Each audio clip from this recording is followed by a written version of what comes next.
দুপুর বন্ধুরা, আজকে তো বললাম খাবার একদম শেষ হয়ে গেছে। এই দুপুরবেলা এখন 3টের সময় বলছে দাঁড়াও কিছু রান্না করে ফেলছি। তো আমি আর রান্না করতে দিলাম না, বিরিয়ানি নিয়ে এলাম।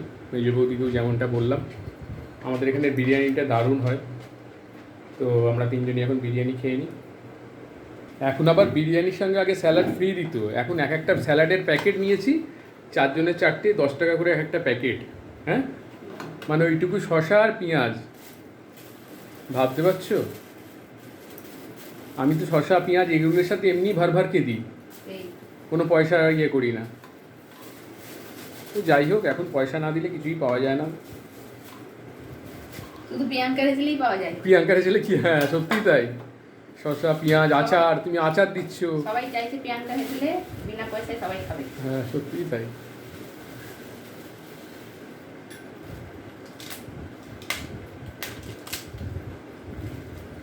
ঠিক আছে, শুভ দুপুর, খেয়ে নি তাহলে। সব বাক্সগুলো থালার উপর উপরে মানে উল্টে দিচ্ছে, উল্টে দেওয়ার পর পেটে উল্টে দেবো আমরা। ঠিক আছে, টাটা। চার্লি যাও।